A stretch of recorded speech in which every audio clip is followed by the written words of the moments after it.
Hello जुगनू। तो हम लोग पढ़ रहे थे फिजिक्स का चैप्टर नंबर फर्स्ट, विद्युत आवेश और विद्युत क्षेत्र, जिसके अंदर अपन ने विद्युत आवेश के बारे में बात कर ली थी। और अब अपन बात करेंगे विद्युत क्षेत्र के बारे में कि विद्युत क्षेत्र क्या होता है। लेकिन ज्यादातर जो टीचर होते हैं विद्युत क्षेत्र के बारे में पढ़ाने से पहले आपको विद्युतशीलता के बारे में बताते हैं, लेकिन अब अपन बात करेंगे विद्युतशीलता की विद्युत क्षेत्र के होने के बाद में। उससे क्या होगा कि आपको विद्युतशीलता को समझने में थोड़ी आसानी होगी कि विद्युतशीलता का बेसिक कॉन्सेप्ट क्या है।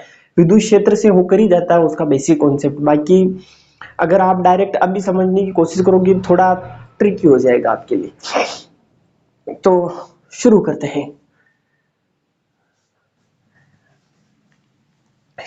हैं अपना टॉपिक। कौन सा? विद्युत क्षेत्र। इंग्लिश में बोले तो इलेक्ट्रिक फील्ड। ठीक है, अपन शुरू कर रहे हैं अपना टॉपिक विद्युत क्षेत्र। तो अपन इससे पहले बात करें कि विद्युत क्षेत्र क्या होता है, विद्युत क्षेत्र की डेफिनेशन के बारे में बात करें उससे पहले यह बात कर लेते हैं कि विद्युत क्षेत्र की जरूरत ही क्यों पड़ी अपने को। जब अपन ने फोर्स पढ़ लिया तो विद्युत क्षेत्र की जरूरत क्यों पड़ी?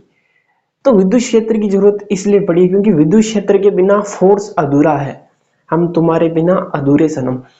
तो विद्युत क्षेत्र के बिना फोर्स अधूरा है क्योंकि बिना विद्युत क्षेत्र के फोर्स कहीं पर लग ही नहीं सकता है। जैसे कि अपने पास में कोई आवेश है, यहाँ पर ये क्यू आवेश है और यहाँ पर कोई दूसरा आवेश टेस्ट चार्ज बोलते हैं इसको क्यू नोट। इसके बारे में बाद में बात करेंगे ये टेस्ट चार्ज होता क्या है।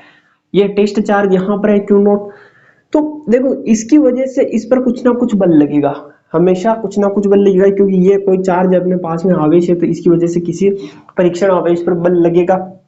अपन ने जस्ट कूलाम के नियम, इससे जस्ट पहले कूलाम के नियम के अंदर पढ़ा ही था कि दो आवेशों के बीच में आकर्षण या प्रतिकर्षण का बल लगता है वो किसके बराबर होता है, दोनों आवेशों के गुणनफल के समानुपाती तथा उनके बीच की दूरी के वर्ग के व्युत्क्रमानुपाती होता है। तो इनके बीच में कुछ ना कुछ बल लगेगा। अब वो बल तो अपन ने पहले निकाल लिया, लेकिन ये बल लग किस वजह से रहा है? अगर मैं इसको ढका दूं किसी चीज से फिर भी बल तो लगेगा ना दोनों के बीच में। भले मैं इसको छुपा दिया लेकिन चार्ज तो यहीं पे है। चार्ज यहीं पे है तो किस वजह से इन दोनों के बीच में बल लग रहा है? उस चीज को अपन क्या कहते हैं? विद्युत क्षेत्र कहते हैं। अपन ने एक कॉन्सेप्ट लेके आए फिर कि अपने पास में इन दोनों के बीच में बल किस वजह से लग रहा है। तो ये कॉन्सेप्ट लेके आए कि हर एक चार्ज से अपने चारों ओर एक फील्ड जनरेट करता है। हर एक चार्ज अपने चारों ओर एक क्षेत्र बनाता है। जिस क्षेत्र के अंदर किसी दूसरे आवेश को लेकर आए अपन तो उस आवेश पर बल का अनुभव होता है। तो ये जो अपने एक आवेश होता है अपने चारों ओर एक क्षेत्र बनाता है ना, वो उस आवेश का विद्युत क्षेत्र कहलाता है। तो अब अगर अपन विद्युत क्षेत्र की परिभाषा दे तो विद्युत क्षेत्र की परिभाषा क्या होगी? किसी आवेश के चारों ओर का वह क्षेत्र जिसके अंदर किसी अन्य आवेश को लेकर जाए तो उस आवेश पर बल अनुभव करे तो वह अपने विद्युत क्षेत्र कहलाता है या फिर उस आवेश का विद्युत क्षेत्र कहलाता है। अब विद्युत क्षेत्र है अपने पास में। विद्युत क्षेत्र क्या होता है? किसी आवेश के चारों ओर का वह क्षेत्र जहां पर किसी दूसरे बल को लेके जाए तो उस पर बल का अनुभव हो या फिर उस दूसरे आवेश पर बल लगे तो वो अपने के उस आवेश के चारों ओर का क्षेत्र विद्युत क्षेत्र कहलाता है। तो धनावेश होता है अपने पास में और एक होता है ऋणावेश। दो ही चार्ज होते हैं। धनावेश से तो हमेशा बाहर की ओर निकलता है विद्युत क्षेत्र, हमेशा बाहर की ओर निकलता है, जबकि ऋणावेश से हमेशा अंदर की ओर जाता है। त्रिज्यीय अंदर की ओर या फिर ऋणावेश की ओर। इसमें क्या लिखोगे? त्रिज्यीय बाहर की ओर या फिर धनावेश से बाहर की ओर। ये क्या है? धनावेश की वजह से इलेक्ट्रिक फील्ड विद्युत क्षेत्र, ये अपने पास में है ऋणावेश की वजह से विद्युत क्षेत्र। अब ये चीज आप लोगों को समझ में आ गई होगी।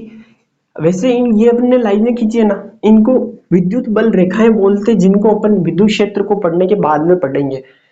तो एक चीज जो होती है इलेक्ट्रिक फील्ड के अंदर क्या होती है? विद्युत क्षेत्र रेखाएं, और विद्युत क्षेत्र रेखाओं की वजह से ही किसी आवेश पर बल लगता है। तो ये क्या सारी चीजें आपस में एक दूसरे से लिंक्ड होती है। विद्युत क्षेत्र के बिना विद्युत बल एग्जिस्ट नहीं करता है और विद्युत लाइन के बिना विद्युत क्षेत्र एग्जिस्ट नहीं करता है। आई बात समझ में आपकी? ये चीज मेरे हिसाब से आ गई होगी। तो चलो आगे चलते हैं और अपन बात करते हैं विद्युत क्षेत्र की तीव्रता के बारे में। अगर अपने पास में विद्युत क्षेत्र है तो इसकी कुछ ना कुछ तीव्रता भी होगी। तीव्रता यानी कि किस जगह पर विद्युत क्षेत्र का मान ज्यादा होगा और किस जगह पर विद्युत क्षेत्र का मान कम होगा। तीव्रता का इसी पर डिपेंड करती है। तीव्रता का मतलब क्या होता है कि कहां पर मान ज्यादा है और कहां पर मान कम है। ये चीज अपन ज्ञात करने वाले हैं कि तीव्रता कैसे ज्ञात करेंगे। तो ये अपने पास में कोई आवेश है, ये अपने चारों ओर एक इलेक्ट्रिक फील्ड जनरेट करेगा। जहां पर अपने को विद्युत क्षेत्र की तीव्रता ज्ञात करनी हो वहां पर अपन लेके आते हैं एक टेस्ट चार्ज या फिर परीक्षण आवेश। जैसे इस पॉइंट पर ज्ञात करनी है तो यहाँ पर अपन लाकर पटक देते हैं टेस्ट चार्ज को। टेस्ट चार्ज क्या होता है, परीक्षण आवेश क्या होता है, तो परीक्षण आवेश test charge tends to zero.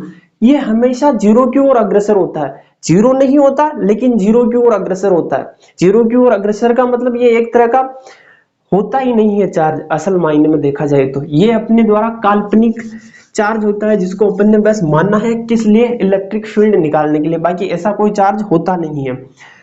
तो जहां पर भी अपने को विद्युत क्षेत्र की तीव्रता ज्ञात करनी हो उस जगह पर अपन क्या लेके आएंगे, एक टेस्ट चार्ज या फिर परीक्षण आवेश लेके आएंगे। तो उस टेस्ट चार्ज पर इस आवेश के कारण, जैसे ये अपने पास में आवेश है, क्यों, इस टेस्ट चार्ज पर इस आवेश के कारण कुछ ना कुछ बल लगेगा इस जगह पर। तो उस बल और इस टेस्ट चार्ज का अनुपात अपने पास में क्या कहलाता है विद्युत क्षेत्र की तीव्रता। यह होता है विद्युत क्षेत्र की तीव्रता का फॉर्मूला। यह एक सदिश राशि होती है, सदिश राशि। आपको हर एक लेक्चर में कह रहा हूं कि अपने को नोट्स आपको बनाने हैं तो वीडियो को पॉज करके बना लो। बाकी पूरे नोट्स में आपको चैप्टर खत्म होने के बाद में टेलीग्राम पे प्रोवाइड करा दूंगा। यह एक सदिश राशि होती है। मात्रक निकालो इसका, मात्रक निकाल सकते हो ना, इससे निकाल लो मात्रक। इसका मात्रक क्या होता है, न्यूटन। इसका मात्रक क्या होता है, कूलाम। तो मात्रक क्या होता है इसका, न्यूटन पर कूलाम। या फिर एक और मात्रक होता है इसका, वोल्ट पर मीटर। दोनों इसी के ही मात्रक होते हैं। विमा आपको खुद निकालनी है घर पे। 11th के अंदर अपन ने पढ़ रखा है विमा कैसे निकालते हैं किसी भी चीज की, तो विमा आपको घर पे निकालनी है। ये चीज समझ में है आपके, इतना सा समझ में आया, क्लियर। चलो मिटा दे इसको, आगे बढ़ते हैं। आगे बढ़ते हैं और बात करते हैं बिंदु आवेश के कारण विद्युत क्षेत्र की तीव्रता। किसके कारण, बिंदु आवेश के कारण विद्युत क्षेत्र की तीव्रता। बिंदु आवेश के कारण विद्युत क्षेत्र की तीव्रता। बिंदु आवेश के बारे में अपन ने पिछले वाले लेक्चर में अच्छे से बात कर रखी है कि किस आवेश को अपन बिंदु आवेश कहेंगे, किस आवेश को बिंदु आवेश नहीं कहेंगे, कौन सा चार्ज होता है जिसको जो बिंदु आवेश के अंदर बदल जाता है और कौन कौन सी कंडीशन होती है जिसके अंदर एक आवेश बिंदु चार्ज के अंदर या फिर बिंदु आवेश के अंदर बदल सकता है। तो उन कंडीशन को जानने के लिए आपको क्या करना पड़ेगा, पिछले वाला लेक्चर देखना पड़ेगा अच्छे से, तो उसको देख लेना, ठीक है। इतनी सी बात समझ में है आपको। तो ये अपने पास में क्या है, कोई बिंदु आवेश क्यों है, इसकी वजह से विद्युत क्षेत्र निकलेगा इस साइड में, हर तरफ निकलेगा लेकिन जिस साइड में अपने को निकालनी तीव्रता उस साइड के लिए मान लेते हैं। तीव्रता की दिशा इस साइड में, यहां पर निकालना है इस Q से R दूरी पर अपने को विद्युत क्षेत्र की तीव्रता निकालनी है। ये अपने पास में कोई पॉइंट P है। तो मैंने अभी जस्ट पहले क्या कहा, जहां पर भी अपने विद्युत क्षेत्र की तीव्रता ज्ञात करनी वहां पर लेकर आएंगे अपन एक टेस्ट चार्ज Q नोट। तो यहाँ पर जैसे अपन टेस्ट चार्ज Q नोट को लेके आए तो इस पर लगेगा एक बल। तो F बराबर कितना हो गया, कूलाम के नियम से K Q naught upon R square. हुआ या नहीं हुआ, हो गया। किसकी वजह से हुआ, अपने कूलाम भैया की वजह से हुआ, कूलाम भैया की वजह से हुआ। अब विद्युत क्षेत्र की तीव्रता अपन ने जस्ट पहले पढ़ी है, E बराबर क्या होता है, F अपॉन Q नोट। यही होता है, अगर यही होता है तो रखो इसके अंदर भैया, F का मान K Q note R square upon Q note. Q note से Q नोट कैंसिल, तो बताओ कितना बचा अपने पास में, E बराबर KQ अपॉन R स्क्वायर। ये है अपने पास में किसी भी पॉइंट पर विद्युत क्षेत्र की तीव्रता का परिणाम। अगर आपने को इसकी दिशा ज्ञात करनी है, सदिश रूप में ज्ञात करना है, तो क्या होगा, सदिश रूप। सदिश रूप क्या होगा, बस वेक्टर लगा तो वेक्टर लगाने से काम हो जाएगा, नहीं, वेक्टर लगाने से काम नहीं होगा, इसको अपने को इसकी दिशा भी देनी होगी, और वो दिशा होगी आर कैप की साइड में। अब जहां पर भी अपन न्यूमेरिकल करेंगे वहां पर अपन केवल क्या लेके चलेंगे, परिणाम को लेकर चलेंगे, विद्युत क्षेत्र की तीव्रता के परिणाम को। तो ये वाला फॉर्मूला लगाना है, ये वाला नहीं लगाना है। और जहां पर भी अपने, जैसे यहाँ पर प्लस आवेश के कारण विद्युत क्षेत्र की तीव्रता ये आई, और अगर मैं यहाँ पर माइनस आवेश लिख दूं तो भी इसकी वजह से तीव्रता का फॉर्मूला यही रहेगा। यहाँ पर आगे माइनस किस कंडीशन में आएगा, आप बोलोगे कि माइनस क्यों है, तो यहाँ पर आगे माइनस आना चाहिए। माइनस उस कंडीशन में आएगा जिस कंडीशन में आप सदिश रूप में निकालोगे, बाकी सदिश रूप में नहीं निकालोगे तो दोनों की वजह से तीव्रता का परिणाम तो समान ही आएगा ना। अगर दो चीजें हैं अपने पास में, एक की डायरेक्शन अलग है, दूसरे की डायरेक्शन अलग है, लेकिन अपने पास में दोनों बल सेम लगा रहे हैं, बल के लिए एक सेकंड के लिए एग्जांपल लेकर देख लो कि बल दोनों सेम लगा रहे हैं, तो दोनों का परिणाम तो बराबर है, भले दिशा अलग अलग है लेकिन परिणाम तो बराबर है। ऐसे अपने पास में तीव्रता भले दोनों की दिशा अलग अलग हो लेकिन तीव्रता का परिणाम तो बराबर है। अब अगर इसको तुम आगे बढ़ाना चाहो तो आगे बढ़ा सकते हो। अपने पास में क्या होता है, आर कैप यानी इकाई सदिश को क्या लिखते हैं अपन, आर वेक्टर अपॉन आर। इसकी जगह रखोगे तो क्या हो जाएगा, ई वेक्टर बराबर k q r square r vector by r. तो ई वेक्टर बराबर k q r cube r vector. ठीक है, दोनों में से जो अपने इच्छा हो वो रख लेना। वैसे अपने पास में जो भी न्यूमेरिकल करेंगे उसके अंदर अपने पास में केवल यही आएगा, पेपर के अंदर भी यही पूछा जाता है। बाकी ये भी पूछ लेते कभी कभार, बाकी पेपर के अंदर ही आता है, ये न्यूमेरिकल्स के अंदर नहीं आता है। जब अपन डेरिवेशन करते हैं उसके अंदर ही इसको काम में लेते हैं, बाकी न्यूमेरिकल्स के अंदर इस वाले फॉर्मूले को काम न लेकर हमेशा इस वाले फॉर्मूले को ही काम लेते हैं। ये बात समझ में आई आपके आपके आ गई होगी। चलो आगे चलते हैं और अपन करते हैं न्यूमेरिकल्स। एक दो बुक के करेंगे, एक दो बाहर वाले करेंगे जो आपके अदर एंट्रेंस एग्जाम के लिए इंपॉर्टेंट है, जैसे कि आईआईटी, जेई, दोनों एक ही चीज है, नीट के लिए है। तो अपन एग्जाम्पल देखते हैं। न्यूमेरिकल नंबर 1, अगर अपने पास में कोई आवेश है Q, चलो ये अपने पास में पॉइंट A है और इस पर आवेश Q पड़ा हुआ है। इससे कुछ दूरी पर अपने पास में पॉइंट B है और इस पर आवेश पड़ा है -Q। दोनों के बीच की दूरी है अपने पास में स्मॉल a। इनसे इस पॉइंट पर विद्युत क्षेत्र की तीव्रता का मान ज्ञात करो। ये है पॉइंट C और दूरी है इससे भी a और इससे भी a। अब देखो तीनों अपने पास में भुजाएं बराबर है, सोल्व करें तो तीनों अपने पास में भुजाएं बराबर है। तीनों भुजाएं बराबर है तो कौन सा त्रिभुज हुआ, समबाहु त्रिभुज। 60 डिग्री 60 डिग्री 60 डिग्री। ये अपने पास में प्लस वाला है, इसकी वजह से पॉइंट सी पर विद्युत क्षेत्र की तीव्रता इस साइड में एक की वजह से है, इसलिए इसको ई ए वेक्टर मान लेते हैं। ये बी पर है -Q है, इसकी वजह से विद्युत क्षेत्र की तीव्रता इस साइड में होगी, बी पर है इसलिए क्या मान लेते हैं इसको ई बी वेक्टर। अब बोलो ये 60 है, ये 60 है, ये 60, तो ये वाला कितना हो जाएगा 120 डिग्री। किस वजह से हुआ, अपने पास में एक सिंगल रेखा पर कोणों का मान कितना होता है 180 डिग्री होता है। तो 60 + 120 बराबर कितना हो गया अपने पास में 180। अब यहां से तो बाकी सिंपल हो गया अपने पास में कि कैसे करना है इसको। जैसे अपन ने 11 के अंदर पढ़ा था कि अपने पास में कोई दो सदिश है, उनके बीच में कोण थीटा बन रहा है, तो इनका परिणामी सदिश होगा, उसका फॉर्मूला कितना होगा, उसका परिणामी सदिश का परिणाम का फॉर्मूला होगा रूट, अगर ये a है a वेक्टर और ये अपने पास में b वेक्टर है, तो a square plus b square plus 2ab cos theta. यही होता है, सेम कंडीशन यहीं पे बन रही है, ये EB बन रहा है, ये EA बन रहा है। तो इसका परिणामी तीव्रता पॉइंट C पर EC मान लेते हैं। अंडर रूट क्या लिखोगे a स्क्वायर यानी EA स्क्वायर या फिर EB स्क्वायर कुछ भी लिख दो, EA square plus EB square plus 2EA E B cos 120।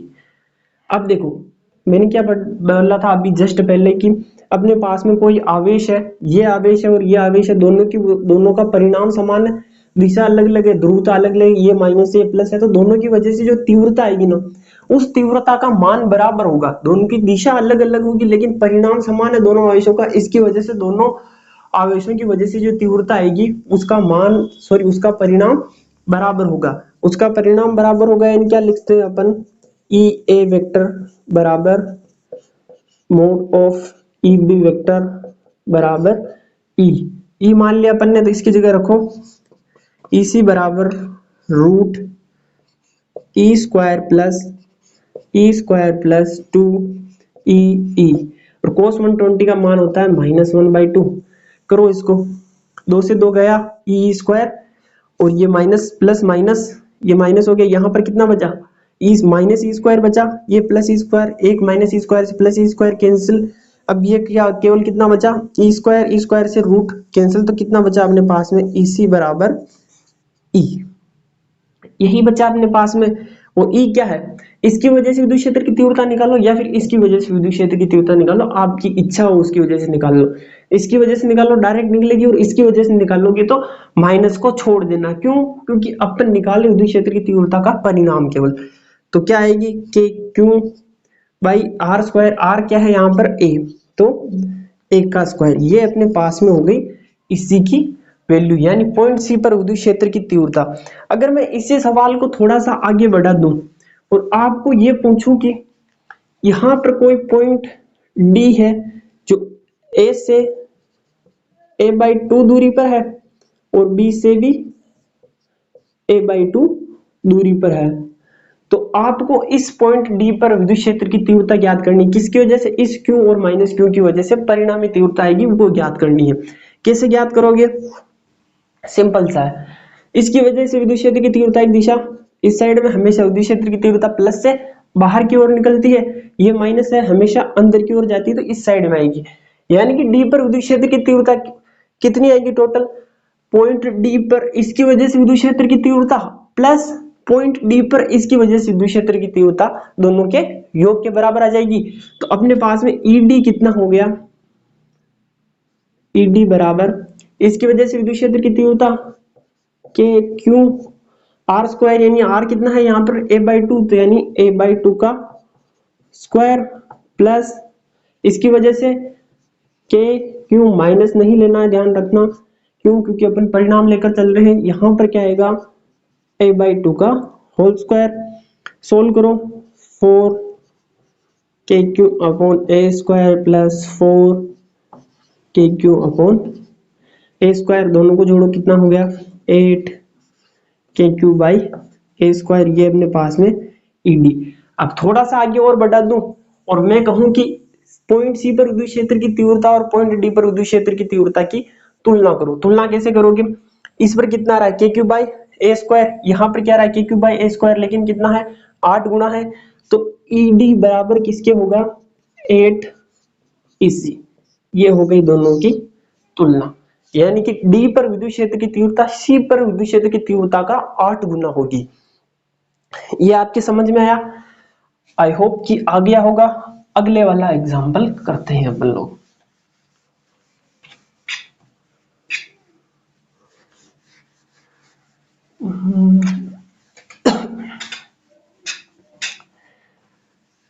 अगले वाला एग्जांपल कुछ इस प्रकार है अपने पास में कि यहां पर 4 ई आवेश है, यहां पर ई आवेश है, इन दोनों आवेशों की वजह से किस जगह पर विद्युत क्षेत्र की तीव्रता का मान 0 होगा। अब अपने को ज्ञात करना है कि कौन सी जगह है जहां पर विद्युत क्षेत्र की तीव्रता का मान 0 होगा। पहले इस साइड में चेक करेंगे कि यहाँ पर होगा या नहीं होगा, फिर यहाँ पर देखेंगे और फिर इसके बीच में देखेंगे। 3 कंडीशन बनती है अपने पास में। फर्स्ट वाली कंडीशन, इस कंडीशन में देखो इसकी वजह से विद्युत क्षेत्र की तीव्रता इस साइड में, इस वाले की वजह से विद्युत क्षेत्र की तीव्रता की दिशा इस साइड में, यानी कि इस साइड में किसी भी पॉइंट पर अगर विद्युत क्षेत्र की तीव्रता निकाल ले तो इन दोनों की वजह से विद्युत क्षेत्र की तीव्रता के योग के बराबर आएगी, यानी कि इस साइड में अपने पास विद्युत क्षेत्र की तीव्रता 0 नहीं हो सकती है। इस साइड में देखिए अगर अपन विद्युत क्षेत्र की तीव्रता का मान तो देखो इसकी वजह से विद्युत क्षेत्र की तीव्रता की दिशा इस साइड में, इसकी वजह से विद्युत क्षेत्र की तीव्रता की दिशा इस साइड में। सेम ऐसी कंडीशन बन रही है इस साइड में, जहां पर भी विद्युत क्षेत्र की तीव्रता निकालोगे दोनों के योग के बराबर आने वाली है। अगर दोनों के योग के बराबर आएगी तो इधर भी कहीं पर जीरो नहीं होगी, ठीक है। तो अब अपने पास में एक कंडीशन बची कि हम इसके बीच में कहीं पर निकाल सकते हैं जहां पर विद्युत क्षेत्र की तीव्रता का मान जीरो हो जाए। तो अपन मान लेते हैं कि यहां पर कोई पॉइंट P है। अगर इन दोनों के बीच की दूरी x दे रखी हो अपने पास में, तो अपन इससे a दूरी पर एक पॉइंट P मान लेते हैं। ऐसा सेम एग्जांपल अपन ने फोर्स के अंदर किया था। उसके अंदर अपन ने कहा था कि 4E और E के बीच में ऐसा पॉइंट निकालो जहां पर अगर अपन कोई आवेश Q लेके जाए तो वो संतुलित अवस्था में रह जाए। अब अगर उसका कॉन्सेप्ट वहां पर समझ में नहीं आया तो आपके यहाँ पर क्लियर हो जाएगा कि उस पॉइंट पर विद्युत क्षेत्र क्या उस पॉइंट पर सॉरी वो आवेश क्यों संतुलन में रहता है, क्यों उस पर इसकी वजह से लगने वाला बल और इसकी वजह से लगने वाला बल बराबर होता है। तो यहां पर अपन मान लेते हैं कि P पॉइंट पर विद्युत क्षेत्र की तीव्रता का मान शून्य हो रहा है। अगर विद्युत क्षेत्र की तीव्रता का मान शून्य हो रहा है तो क्या होगा, इसकी वजह से विद्युत क्षेत्र की तीव्रता और इसकी वजह से विद्युत क्षेत्र की तीव्रता दोनों बराबर होनी चाहिए। तो अपन क्या करते हैं, पॉइंट P पर 4E के कारण विद्युत क्षेत्र, इसको अपन ने मान लिया E1। E1 कितना है अपने पास में, इसकी वजह से निकाल रहे तो K 4E, ये कितना रह गया अपने पास में x माइनस ए, ये a चला गया इससे x से तो x माइनस ए बच गया। तो यहां पर कितना आ गया x माइनस ए का होल स्क्वायर। पॉइंट P पर E के कारण विद्युत क्षेत्र की तीव्रता, इसको मान लिया अपन ने E2, कितना आ गया के E अपॉन ए स्क्वायर। यानी अगर पॉइंट P पर अपने पास में विद्युत क्षेत्र की तीव्रता का मान जीरो हो रहा है, इसका मतलब क्या होगा, इसकी वजह से इस पर विद्युत क्षेत्र की तीव्रता और इसकी वजह से इस पर विद्युत क्षेत्र की तीव्रता का मान बराबर होना चाहिए। क्यों, क्योंकि इसकी वजह से विद्युत क्षेत्र की तीव्रता की दिशा इस साइड में, इसकी वजह से विद्युत क्षेत्र की तीव्रता की दिशा इस साइड में, दोनों विपरीत दिशा में, यानी दोनों एक दूसरे को कैंसिल कर देंगे। तो इस पॉइंट पर अगर इसकी वजह से विद्युत क्षेत्र की तीव्रता E1 है, इसकी वजह से विद्युत क्षेत्र की तीव्रता E2 है, तो दोनों बराबर होगी तभी यहां पर विद्युत क्षेत्र का मान शून्य होगा। तो अपन क्या करेंगे, E1 बराबर E2 क्या रखोगे 4K4E x माइनस ए का होल स्क्वायर बराबर के ई अपॉन ए स्क्वायर। कैसे किया गया, इससे ही गया, क्या बचा यहाँ पर 4a स्क्वायर बराबर x माइनस ए का होल स्क्वायर। स्क्वायर हटा तो रूट, यहाँ पर कितना आया 2a बराबर x माइनस ए, इधर आएगा तो 3a बराबर x। तो a बराबर कितना आ गया अपने पास में x/3।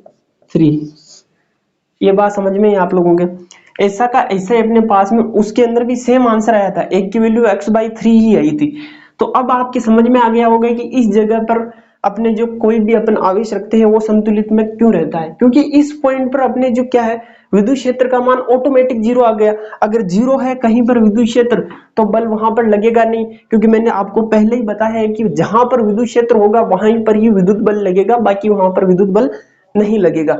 अब मेरे कुछ महानुभव ऐसे होंगे यहाँ पर, वो बोल रहे होंगे कि यहाँ पर ऐसे स्क्वायर हटा रूट आना चाहिए तो प्लस माइनस आना चाहिए। यहाँ पर तो प्लस माइनस अपन ने क्यों नहीं लिखा, उसकी वजह मैंने आपको पहले ही बता दी शुरू होने से पहले भी।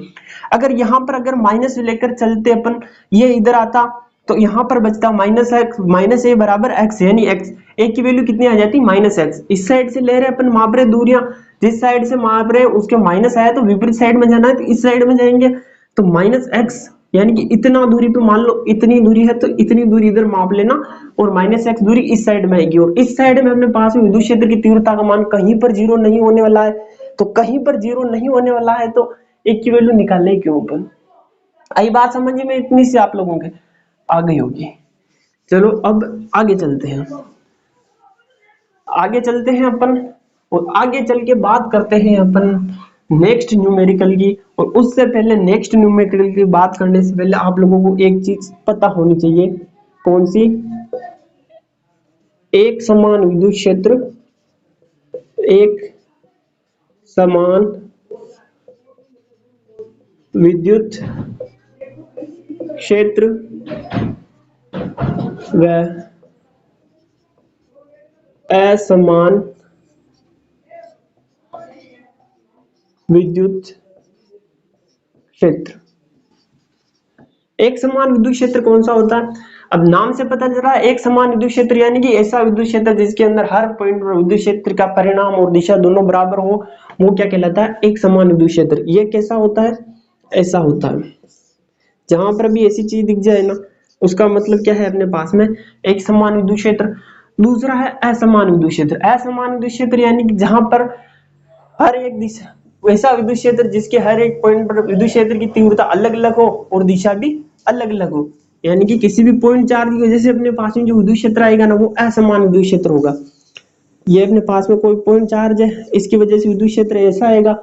यहाँ पर विद्युत क्षेत्र निकालोगे तो परिणाम अलग आएगा, यहाँ पर परिणाम अलग आएगा, यहाँ पर परिणाम अलग आएगा। इसको छोड़कर यहाँ पर निकाल लोगे तो इससे इसकी दिशा चेंज हो गई, परिणाम भी चेंज होगा, यानी कि इसके हर एक पॉइंट पर विद्युत क्षेत्र का मान अलग अलग आएगा अपने पास में, इसलिए अपन इसको असमान विद्युत क्षेत्र बोलते हैं। अब अपन चलते हैं अपने नेक्स्ट न्यूमेरिकल के ऊपर। अपना नेक्स्ट न्यूमेरिकल है, देखो मैं फिर से कहता हूं कि तुम्हारे को नोट्स बनाने हैं तो साथ के साथ बनाओ, बाकी मैं तुम्हारे को नोट्स की पीडीएफ टेलीग्राम पे प्रोवाइड कर दूंगा। अब अपने पास में आता है नेक्स्ट एग्जांपल।